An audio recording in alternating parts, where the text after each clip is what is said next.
10 years ago, I fell in love with James, a guy 2 years my senior in high school. At 16, I became pregnant and, against my parents' wishes, decided to have the baby. After living happily with James for 10 years, his untimely death forced me and my children to return to my parents' house. There, my sister Linda treated us like a burden. The man Linda ended up marrying was someone unexpected. The concept of a destined love and soulmate. When you encounter such a person, can you really defy that destiny? I met my soulmate when I was 16. Now at 26, my name is Mary. I'm a single mother with a 9-year-old daughter and a 7-year-old son. I met James, my destined partner, during my sophomore year. He was a senior at the same school, and the first time we passed each other in the hallway outside the staff room, we both felt something and turned around to look at each other. It was an eternal moment. Hard to explain, but that's how it felt. That's when we fell in love. James said, "You might think this is weird, but I think I'm going to marry you." It didn't sound weird to me. I felt the same way.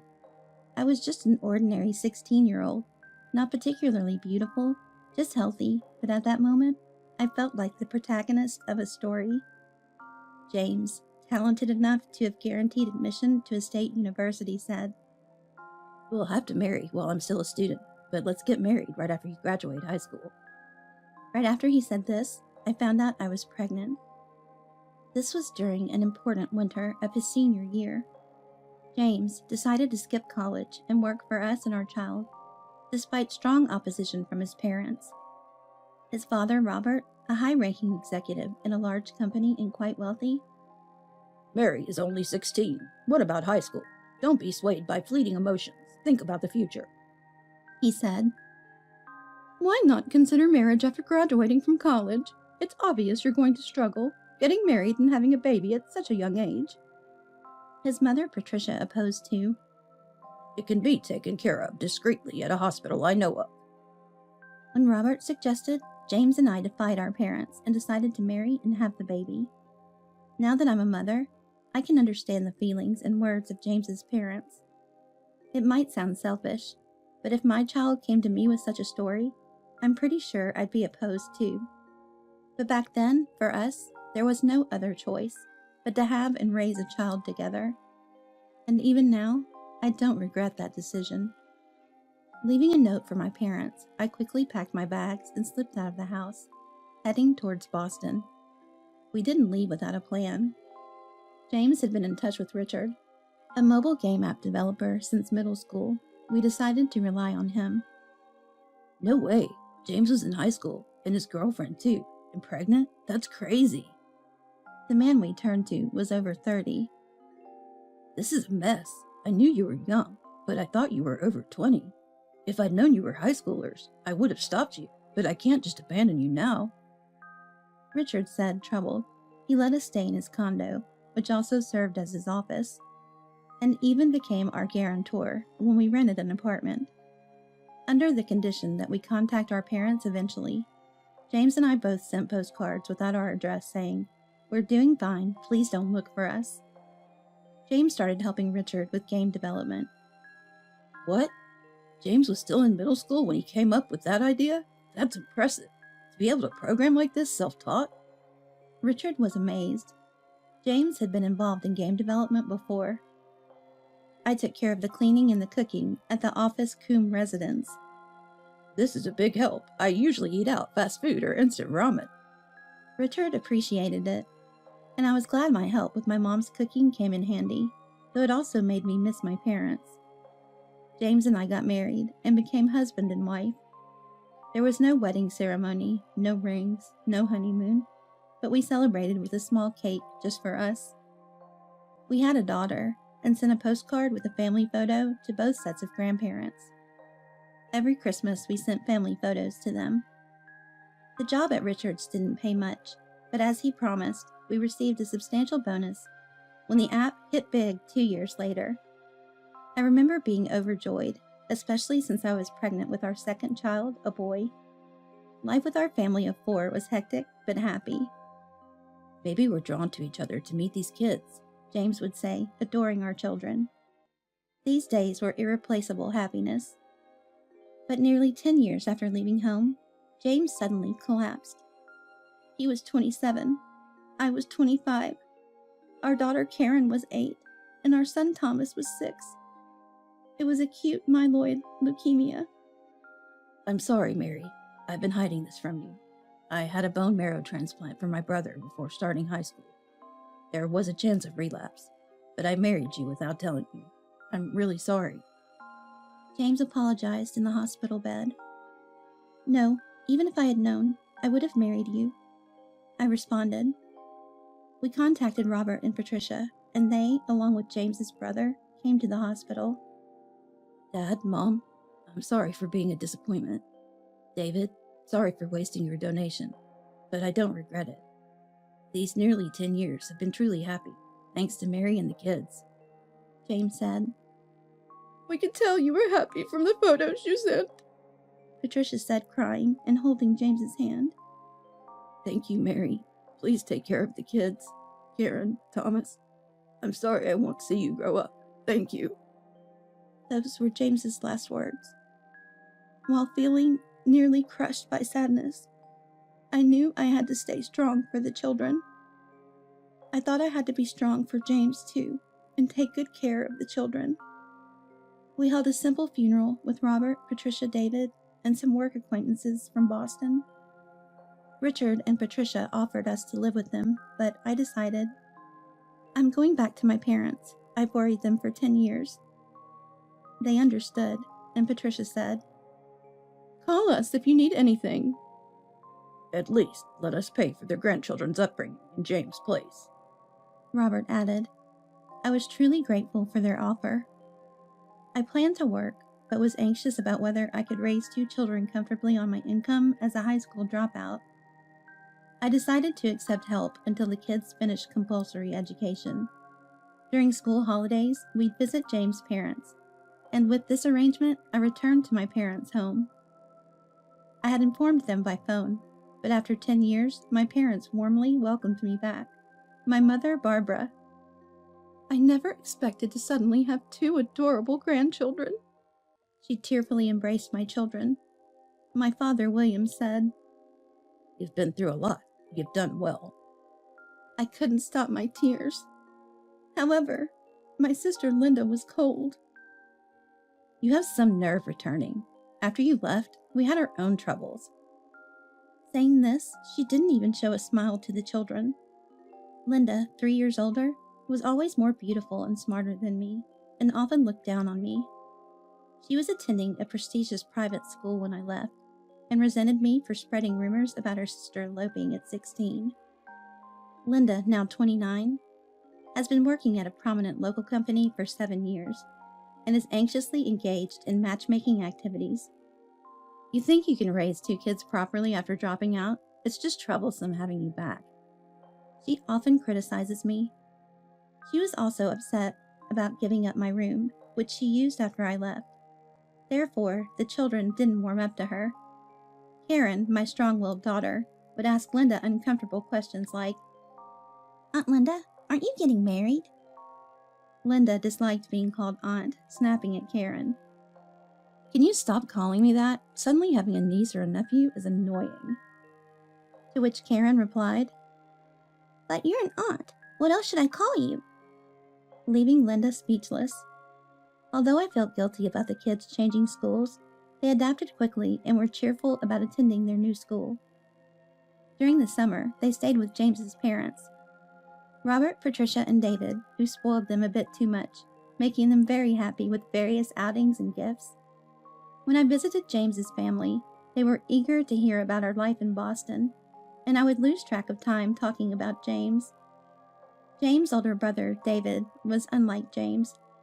While James was almost too slender, David was muscular, with only their eyebrows looking similar. David, lively and strong-willed, contrasted with the gentle and laid-back James. He was a great storyteller, often making me and the kids laugh. About 3 months after returning home, You come back with 2 kids, don't work, and leech off us? But then again, what decent job could a dropout get? Linda confronted me. Seeing the situation, my mother interjected. Mary has been contributing to the household expenses properly. You, on the other hand, haven't given us any money since you started working. Can't you be a bit kinder to your sister, who's grieving the loss of her beloved husband? She chastised Linda. What? She isn't working, is she? It might have been shocking for Linda. In fact, right after I returned to my parents' house, James' parents had transferred $5,000 to my bank account for child support, and they said they would transfer this amount every month. I said, I can't accept so much.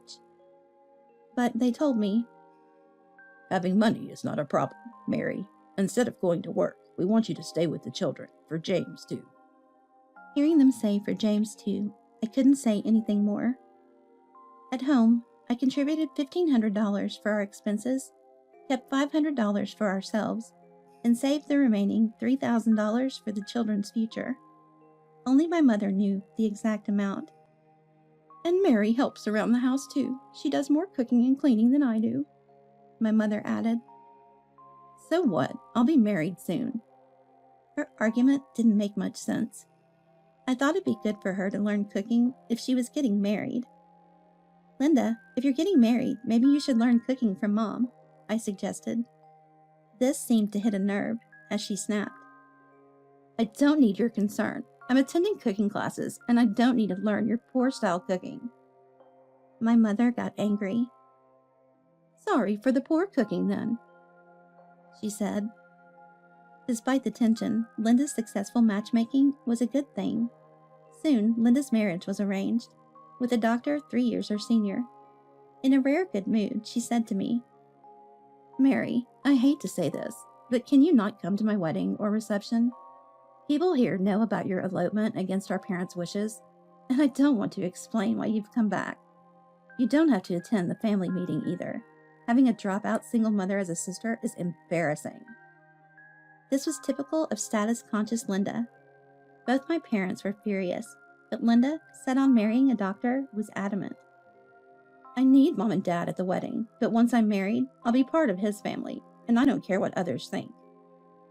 She was ready to sever ties with her own family.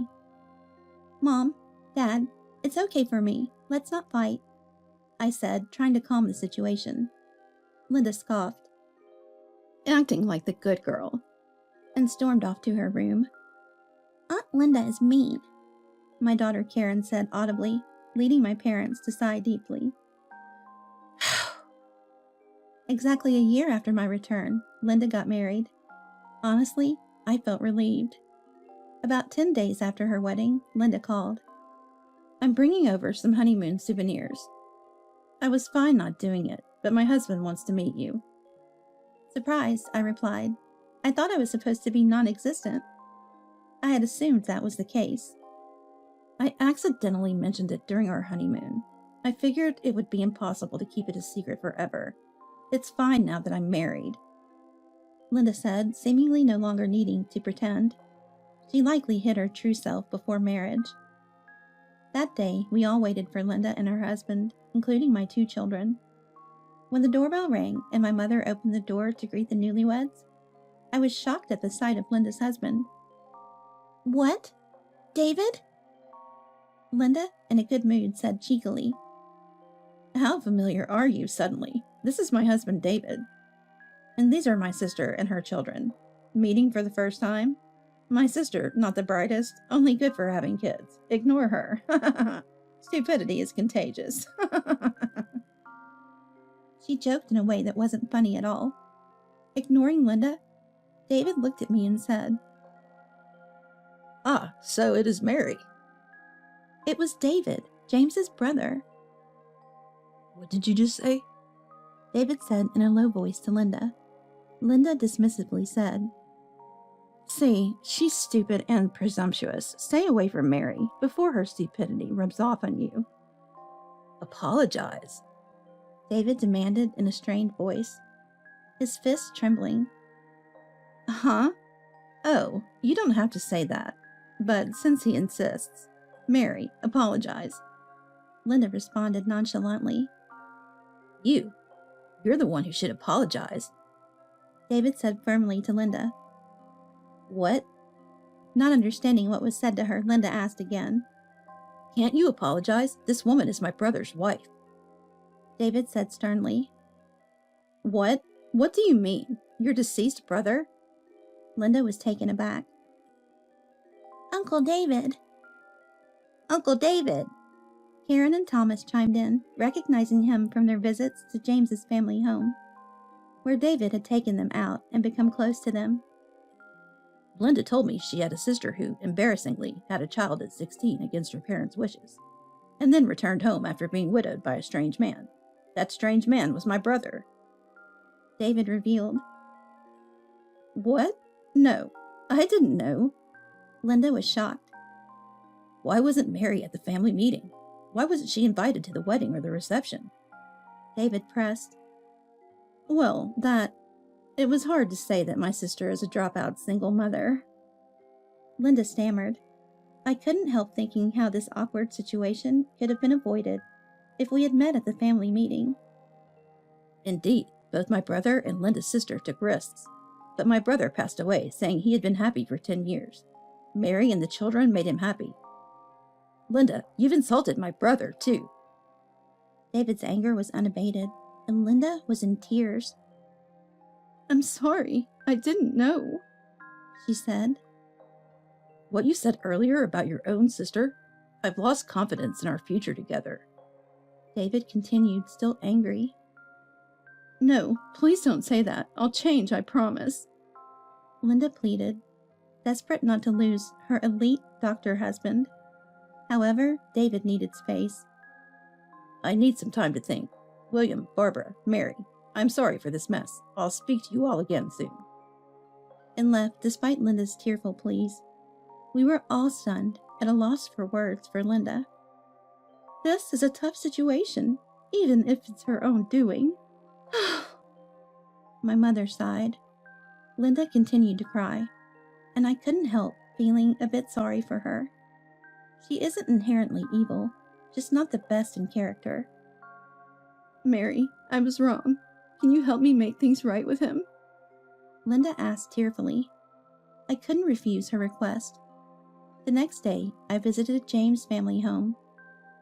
Our sons seem to have quite a fate with you sisters, Patricia commented while serving tea. I told David not to worry about me. Linda is strong-willed, vain, and selfish, but she's not a bad person. As her sister, I want her to be happy. Please give her another chance. David then shocked us all. I know I shouldn't say this, but I think I decided to marry Linda because she reminded me of Mary. What? Both Robert and Patricia were surprised. I've looked forward to seeing Mary and the kids this past year, but knowing Mary still holds James in her heart, I decided to marry and move on. I didn't know how to respond. I don't think Linda and I are much alike, I said. You are, and the way you smile and your voice, that's why I married her, but I was wrong. I should have waited until you were over James. I won't forget him. What? I won't forget James. But Mary, you're still young, and the kids are fond of me. I want to make you happy in James's place. I'm sorry. The father of those children is only James, I replied. While I appreciate David as James's brother, I have no feelings beyond that. David, you've lost this one. No matter the circumstances, proposing to the sister of the woman you just married is absurd, Patricia said, causing David to feel even more dejected. He's always been a bit self-centered and impatient, not considering others' feelings. Robert's harsh comment further disheartened David. James was really kind. I never saw him angry or speak ill of anyone. But I was happy when David stood up to Linda. It's okay if she speaks badly about me, but I couldn't stand her insulting James. Thank you for that, I said. David seemed deflated. So it's no use then? And he said this in a disheartened voice. Of course it's not. And if you divorced over this, Mary and her children would face even more backlash. Patricia, who had heard from David about Linda's behavior towards me, came to my defense.